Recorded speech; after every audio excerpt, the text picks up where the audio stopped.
To cover all of Ukraine's history, a video would have to last for several hours. So once again, I'll focus on the most important moments, at least the ones I find significant. The territory of the modern Ukraine has been inhabited since prehistoric times. Stone tools dating back about 1.4 million years were found in the village of Korolevo in the Zakarpattia region. These are the oldest reliably dated traces of human predecessors' presence in Europe.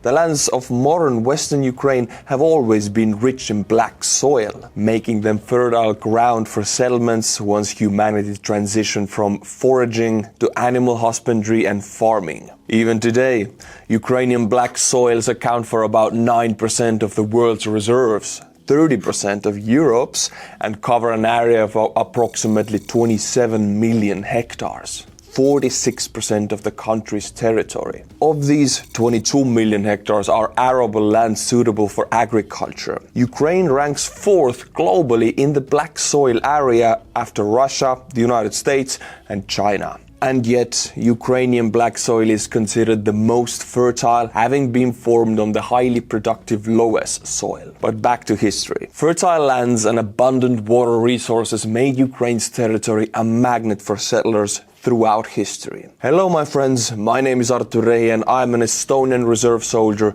and military blogger, and in today's video, the most important chapters in Ukraine's history. My friends, sometimes we joke around in Estonia that it matters more to Estonia who is the president of the United States than who is the president of Estonia. Well, talking about that, Trump agrees to pause tariffs on Mexico and Canada after they pledged to boost border enforcements. This is Ground News, #1 news comparison site of the world, and it's a great tool. There's a difference of agenda on the center, the left and the right, and you can keep an eye on it if you want to. This news is massively covered and you can see it, 552 news sources. You can see the bias distribution, left 29%, center 44% and right 27%. And you can see the factuality, which is one of the most important tools. We got 68% high factuality and something I don't see quite often, which is very high factuality. Wow, this is where I want my news. By the way, a good combo.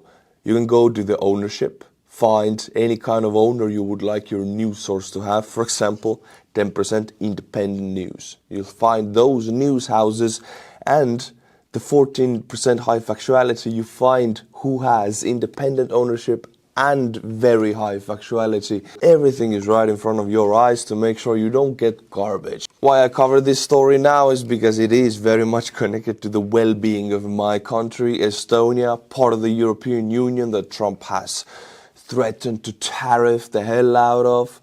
But if you don't want to follow this news, then you can make up your own homepage here. Click for you, and here you can make up the topics you want to see. For example, I have Ukraine and Ukraine war. I click them both, and now I only see these news connected to these two topics and nothing else. By the way, my friends, for a limited time, you can get the same plan I use every day for nearly half the price. Just go to ground.news/Artur or scan the QR code on the screen to get their unlimited access Vantage plan for just $5 a month. Or gift it to someone you know and have more informed conversations. Call out one-sided narratives and think critically about stories shaping this world. I only promote brands I vet, and I think you find Ground News as valuable as I do. Thank you, Ground News, for sponsoring today's video. From the 5th century BCE, the export of grain from the northern Black Sea region to Greece was well documented. By the 4th century AD, during the Great Migration of Peoples, Turkic tribes occupied the steppes of the northern Black Sea region. The Great Migration, a term that sounds like it belongs to a fantasy novel, refers to the mass movements of ethnic groups in Europe between the 4th and 7th centuries, triggered by the Huns' invasion from the east in the mid-4th century. By the 7th and 8th centuries, Slavic tribes settled in the Dnipro region. With the advent of agriculture in the 8th century, fortified settlements or hill forts began to spring up, serving as local aristocratic strongholds. Ukraine's geography also made it a crossroads of trade routes between east and west, heavily influencing its eventual centralization as a state. I've touched briefly on Ukraine's history in my video about Russia. Link is on the screen or in the description below, so go and check it out. But let's quickly revisit the topic also on this one. Before statehood emerged, the lands of modern Ukraine, Poland and Belarus were settled by Slavic tribes. Slavs are one of the branch of the Indo-European peoples. Their ancestors lived in Eastern and Central Europe. Ancient authors like Pliny the Elder and Tacitus first mentioned the Slavs in the 1st to 2nd centuries AD. Slavs were divided into 3 main groups: Eastern, Western and Southern. The Great Migration was pivotal for the Slavs. From their original territories, between the Oder and Dnipro rivers, they spread across vast areas, expanding their territories and mixing with Finno-Ugric, Baltic, Thracian, Germanic, Roman, Greek and Turkic communities. Eastern Slavs settled in modern Ukraine, Belarus and Russia. Western Slavs, the ancestors of Poles, Czechs and Slovaks, settled between the Elbe and Vistula rivers. Southern Slavs migrated to the Balkans and became the ancestors of Serbs, Croats and Bulgarians, who came from the east after the fall of the old Great Bulgaria and mixed with the local tribes. The Slavs were primarily agriculturalists, but also engaged in hunting, fishing and crafts. Socially, they were organized into communities and family ties were central. They were pagans, worshipping nature and numerous gods, chief among them being Perun, god of thunder and war, oh so cool, and Veles, protector of livestock and wealth, not so cool anymore, and Daždboh, god of the sun. Before centralized states emerged, Slavic tribes were united in tribal alliances, each led by a chieftain or prince. These tribes often clashed with one another and their neighbors. To better defend their territories and develop trade, they began forming centralized states. Southern and Western Slavs had similar social and tribal organizations to the Eastern Slavs. However, historical conditions and external influences sped up their political consolidation. Southern Slavs fell under the strong influence of the Byzantine Empire, which significantly shaped their political and cultural life. This influence led to their earlier adaptation of Christianity in the 9th century, compared to their Western and Eastern kin. Meanwhile, the foundation of the first state centered in Kiev was taking shape. As a certain famous individual once said, it all began with Rurik in 862. Kievan Rus was formed along the Varangian the Greeks trade route, a path stretching from the Baltic Sea through Eastern Europe to Byzantium. The Varangians, Scandinavian seafarers, and let's not forget their side gig as mercenaries, were actively expanding across Europe in the 9th century, raiding and trading their way to wealth. Damn it, I wish I could raid and trade my way to the top. The route passed through major rivers such as the Neva, Lovat and Dnipro. The journey wasn't exactly smooth sailing. The Varangians often had to portage their ships across land. One can only imagine the grueling labor involved, but hey, trade with Byzantium was worth the sweat. Internal conflicts and external threats pushed Slavic tribes toward unification. It didn't happen overnight. This was a long and complicated process. But by 862, the Slavs struck a deal with the Varangians to establish centralized authority. Like Eric Cartman used to say in South Park, respect my authority. And you will respect my authority! Yeah, right. A Varangian named Rurik ascended to the throne, with Novgorod as the initial center of power.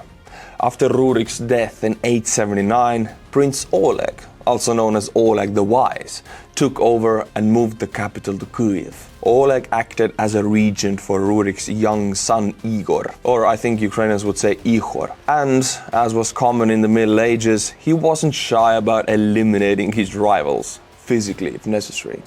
Life was tough, short, and not particularly valued back then. Oleg is remembered for his campaign against Byzantium and establishing trade relations. After Oleg's death, the now adult Igor inherited the throne. Rurik's descendants continued to strengthen and expand Kievan Rus. Covering all the events and rulers of Kievan Rus would require an entire series. I mean, hello, Netflix. But I'll try to highlight the most important milestones. Princess Olga, Igor's wife, deserves a special mention. Following Igor's death at the hands of the Drevlians in 945 during a tax collection expedition, Olga became regent for her young son Sviatoslav. She was the first ruler to convert to Christianity in Byzantium and attempted to introduce her son to the faith, though unsuccessfully. Olga is also remembered for her cunning and ruthless revenge against the Drevlians for her husband's death. Christianization came later, in 988, under the reign of Vladimir the Great, who played a key role in spreading the influence and culture of Kievan Rus. Primary source of information about this period is the Tale of Bygone Years, also called the Primarily Chronicle, written in the 12th century, attributed to Nestor, a monk in the Kiev-Pechersk monastery. The same monastery, by the way, that I delivered all your trucks to when I went to Kiev 8 times in the past 2 years.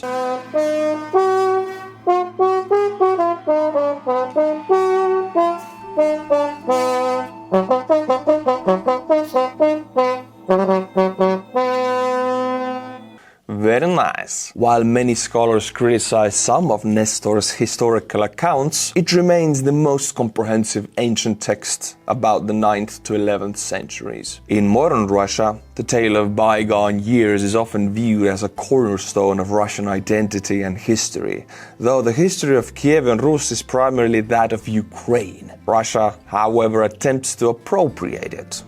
Sure, Ukraine's and Russia's histories are intertwined, but the rise of Grand Duchy of Moscow and Russia itself is tied more to the fall of Kiev under Mongol Tatar invasion than to Kiev's formation. It's undeniable that the history of Russia's formation is connected to Kievan Rus, and I acknowledged this in my previous video by starting with Kievan Rus. The language, religion, and some traditions share common roots. However, the development of Moscow and Russia is primarily linked to the period of Golden Horde, where state structures, methods of governance, and military strategies were heavily influenced by the Mongols. Modern Russia has far more in common with the Golden Horde than with Kievan Rus. The golden age of Kievan Rus is traditionally dated to the 10th to mid-11th centuries, when Moscow didn't even exist. However, we gotta move on, otherwise this video will end up being several hours long. The Mongol invasion brought an end to the Kievan Rus in its original form. The fall of Kiev was due to many factors. After the death of Yaroslav the Wise in 1054, his sons and grandsons competed for the Kiev throne and influence over key lands. These internal conflicts weakened the unity of the state, and the final blow came with the Mongol invasion, culminating in the fall of Kiev in 1240. After that, parts of the land in southern and western modern Ukraine gradually came under the control of the Grand Duchy of Lithuania and the Polish crown, while the northeastern territories fell under the influence of the Golden Horde and Moscow princes. This division led to differing political, cultural, and religious developments in the region, which influenced the formation of modern Ukraine and set it on a unique historical trajectory. The governance style in Moscow differed greatly from the systems in Lithuania and Poland. Moscow adopted a rigid vertical power structure using repression and persecution of opposition, with power passed down through hereditary lines. I mean, that's not to say democracy and equality flourished across the Dnipro, far from it, but Lithuanian rulers respected the culture and religious traditions of the local population. And after the Union of Crimea in 1385, some of these lands came under Polish control. Catholic cultural influence began to grow, As a result, modern Ukraine's territory became a complex blend of Western European and Eastern Slavic traditions. After the signing of the Union of Lublin and the unification of Poland and the Grand Duchy of Lithuania in 1569 into one federal state, the Polish-Lithuanian Commonwealth, the influence and power of the Catholic Church only grew. The Polish-Lithuanian Commonwealth was literally named after the Latin term Respublika, but wasn't a republic in the modern sense.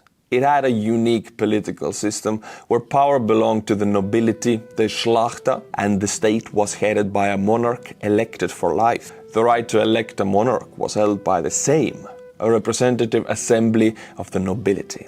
The Commonwealth was relatively progressive. However, we're talking about the Middle Ages. The Polish century, Catholics began to seize lands, displacing the local Orthodox elite. Ukrainians, especially Cossacks and peasants, faced increasing exploitation, religious oppression, and restrictions on rights. The Cossacks, a self-governing military class on the southern outskirts of the Commonwealth, began clashing with the Polish-Lithuanian authorities in the 17th century over social and religious rights and attempts to limit Cossack autonomy. The most significant of these uprisings was led by Bogdan Khmelnytsky in 1648, highlighting the Commonwealth's inability to compromise with the Cossacks. Khmelnytsky gained the support not only of the Cossacks, but also of many representatives of the Ukrainian population who were dissatisfied with the Polish rule. The uprising was quite successful. In 1654 to 1655, most of Ukraine, including Kyiv, freed itself from the Polish and Catholic rule, and a new regimental administrative territorial division was introduced, modeled after the Zaporizhian Cossack army. On December 17, 1648, Khmelnytsky triumphantly entered Kyiv through the Golden Gate, welcomed by the ringing of the church bells, cannon fire, and the crowds of thousands of people. However, the war did not end, as the Polish authorities attempted to restore their power. At the same time, Khmelnytsky, facing a complex diplomatic situation, turned to Muscovy for help, seeking allies in the struggle against the Poles. In 1654, the political entity of the Zaporizhian host, or the Hetmanate, came under the protectorate of Moscow.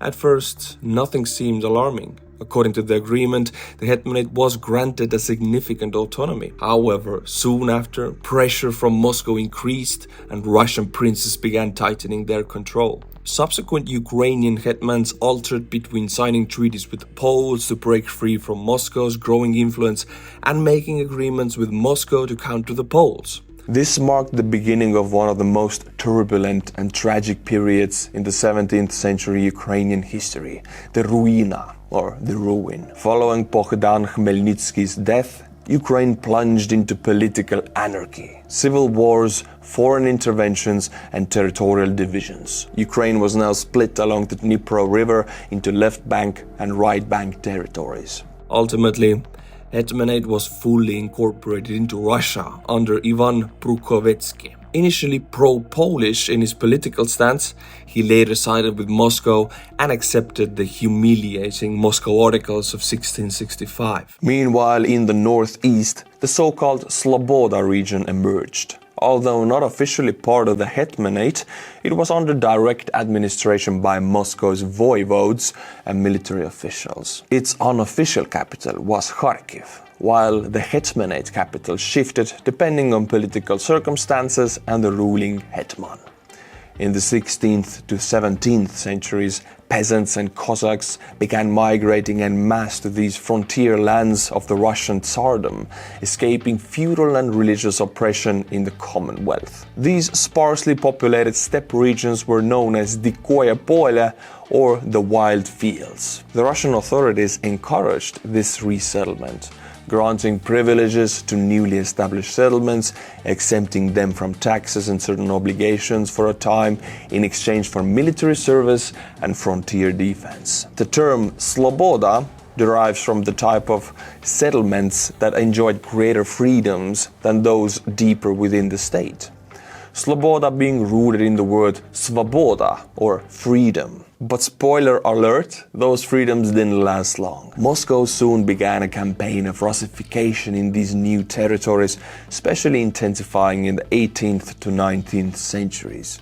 Oh, those Russian traditions. In the Polish-Lithuanian Commonwealth, publishing Ukrainian language books was allowed, although their content was sometimes censored. But in Moscow-controlled territories, the Russian Orthodox Church banned church books printed in Old Ukrainian as early as the late 17th century.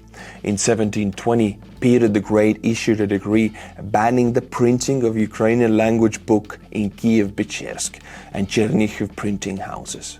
This was his response to Hetman Ivan Mazepa siding with the Swedes during the Great Northern War of 1700 to 1721 in an attempt to defeat Russia and break free from its control.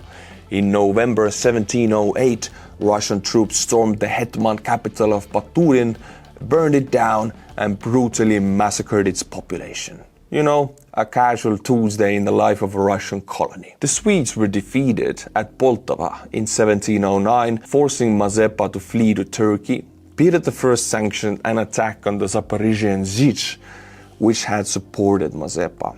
The fortifications were destroyed, and some Zaporizhians fled to territories under the control of the Crimean Khanate or Ottomans. Russification efforts intensified. In 1764, Catherine II issued instructions for the Russification of Ukraine, Smolensk, the Baltic states and Finland. The Synod of the Russian Orthodox Church ordered the confiscation of Ukrainian primers and church books, and 2 years later the Ukrainian language was banned in church services and teaching at the Kiev Mohyla Academy.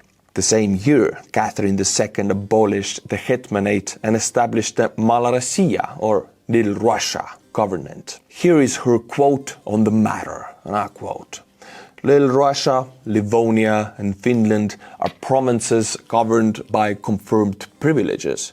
To revoke them all at once would be highly inappropriate.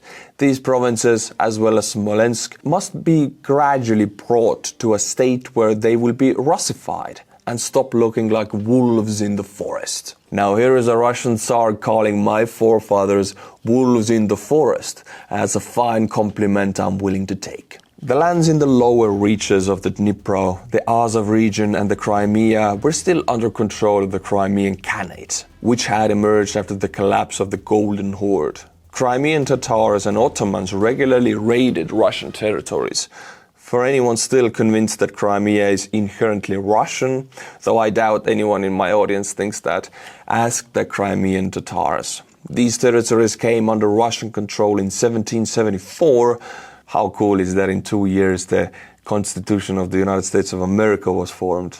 Nice. Through a peace treaty between the Russian and Ottoman empires after the series of Russo-Turkish wars. Initially, the Tatars in Crimea retained autonomy and the lands were settled by Eastern Slavs, Serbs relocated from the Balkans, as well as Greeks, Germans and Jews. Russia formally annexed Crimea in 1783. This was far from the last conflict with the Ottomans. Disputes over control of Crimea continued into the future, most notably during the Crimean War in the mid-19th century. Russia's attack on the Ottoman Empire led to conflict with the coalition that included the Ottoman Empire, Great Britain, France, and the Kingdom of Sardinia.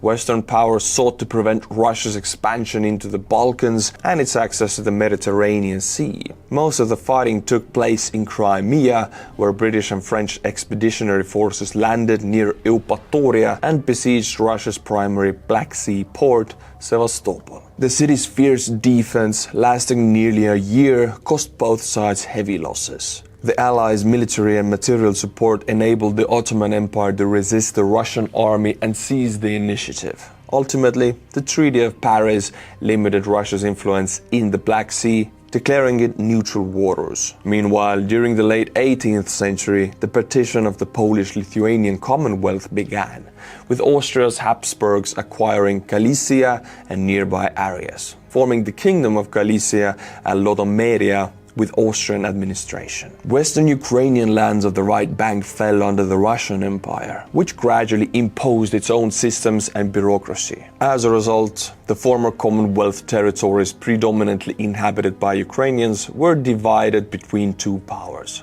Austria, which sought to preserve local identities within the limited framework of its multi-ethnic monarchy, and Russia, which pursued an aggressive Russification policy. In the 19th century, Russia abolished the so-called Magdeburg rights, a legal system regulating urban life, property rights, and economic activity that had existed since the 13th century. Ukrainian Sunday schools were closed, and the publication of Ukrainian language literary and scholarly journals such as Osnova were halted.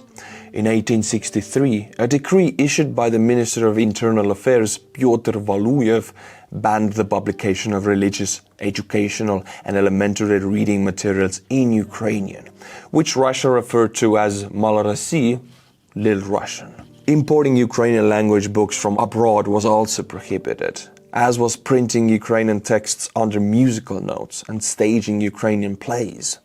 Notably, Mykola Lysenko, the father of Ukrainian national music, had to perform the Ukrainian folk song The Rain in French to bypass these restrictions. Ukrainian dictionaries could be published, but only if written using Russian orthography. Alexander III issued a decree banning the use of Ukrainian in official institutions and prohibiting Ukrainian names during baptisms. At an archaeological congress in Kyiv, scholars were permitted to present papers in any language except Ukrainian. In effect, the Ukrainian language was outlawed. However, starting in the late 18th century, a Ukrainian national movement began to emerge, first culturally and by the 1840s politically. The formation of a modern Ukrainian nation began. Taras Shevchenko's works were crucial in awakening national consciousness. Due to repression by the Tsarist authorities, the movement's center shifted to Galicia in the 1870s. By the late 19th century, Ukrainian political parties emerged, some of which advocated for an independent Ukrainian state. In the Russian-controlled territories, repression of Ukrainians persisted. At the unveiling of a monument to Ivan Kotlяревsky in Poltava in 1903, Ukrainian speeches were prohibited. In 1908, a Senate decree declared educational activities in Ukraine harmful and dangerous to Russia. In 1910, the Prime Minister Stolypin classified Ukrainians as aliens and banned all Ukrainian organizations. In 1913, the trustee of the Kyiv Educational District prohibited students from attending Ukrainian theater performances. In 1914, commemorating Taras Shevchenko's 100th birthday was banned, and Tsar Nicholas II issued a decree prohibiting Ukrainian language press. Russia sought to erase Ukrainian identity and rewrite history to suit its narrative. The current war in Ukraine is nothing but another attempt to destroy Ukraine's independent identity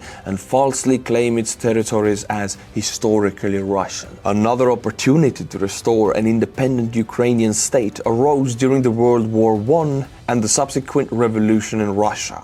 The collapse of the Russian Empire allowed many occupied nations to begin their struggle for independence, including Estonia, which I'll definitely cover in a future video. In early 1918, the Central Rada, the all-Ukrainian council that united deputies of soldiers, workers and peasants' deputies, as well as few members of political, public, agricultural and professional organizations, proclaimed the independence of the Ukrainian People's Republic, severing ties with the former Russian Empire and attempting to establish a sovereign state. However, advancing Bolshevik forces forced the Republic to seek support from the Central Powers, leading to the signing of the Treaty of Brest-Litovsk and the deployment of German and Austro-Hungarian forces into Ukrainian territory.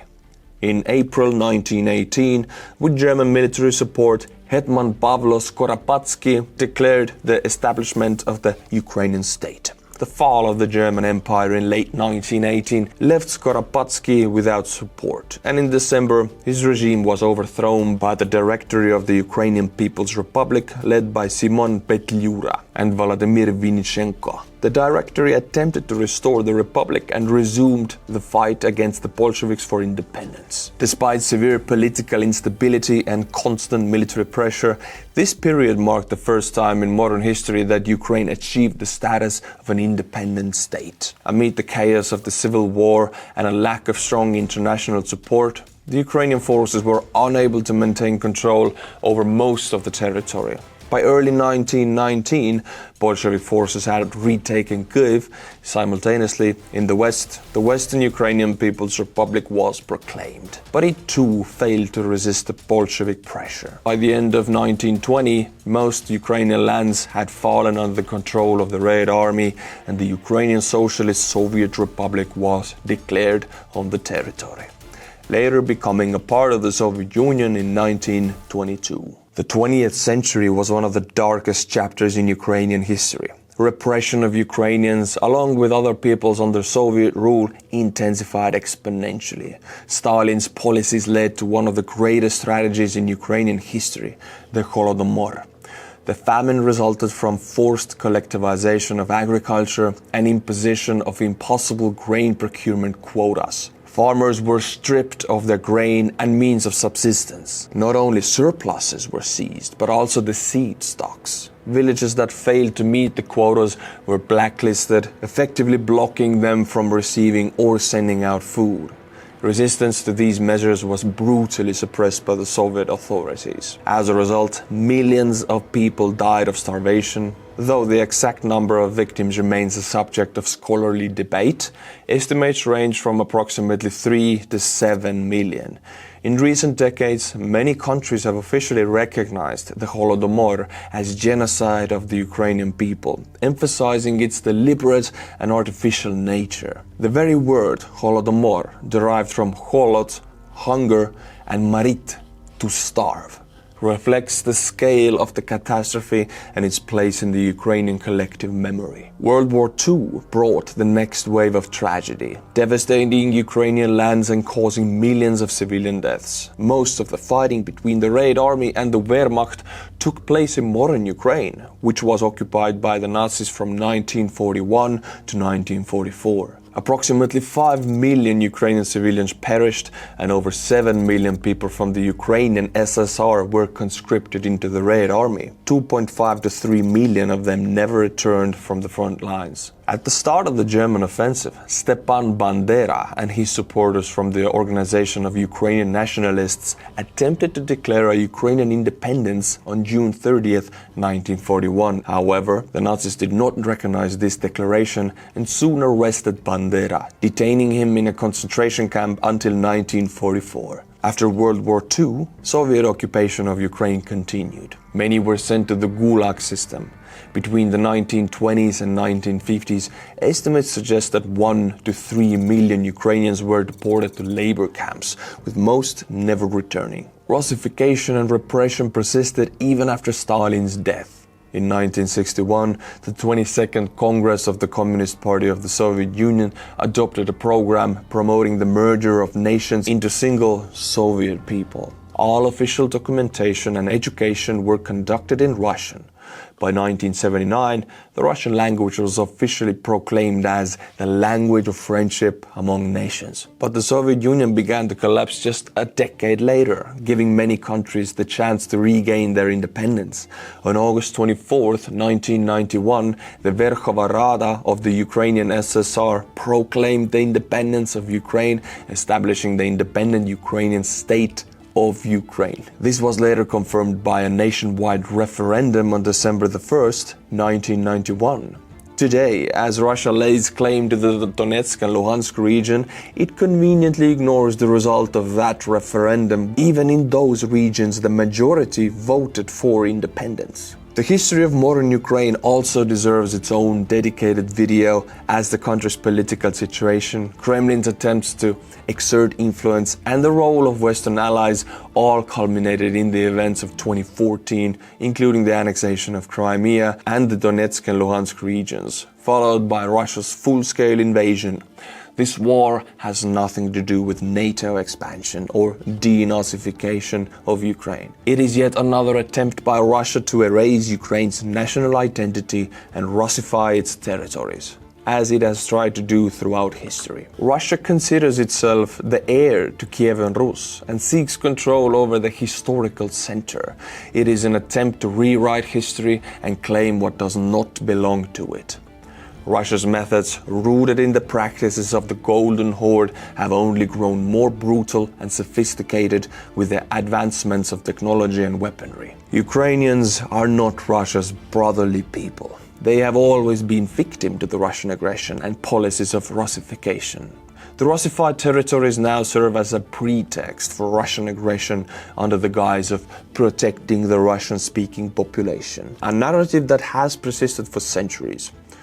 Today, Ukraine is once again forced to fight for its existence, and we can only wish for its swift victory and offer our support in every way possible. Thank you, my friends, for watching this video. If you like this new kind of format, you can always support the channel through Buy Me a Coffee, and I'll be sending you one of these patches as a thank you. Everyone who is a monthly member will get this patch. Link is in the description below. Until my next video, my friends, Slava Ukraini, and bye-bye.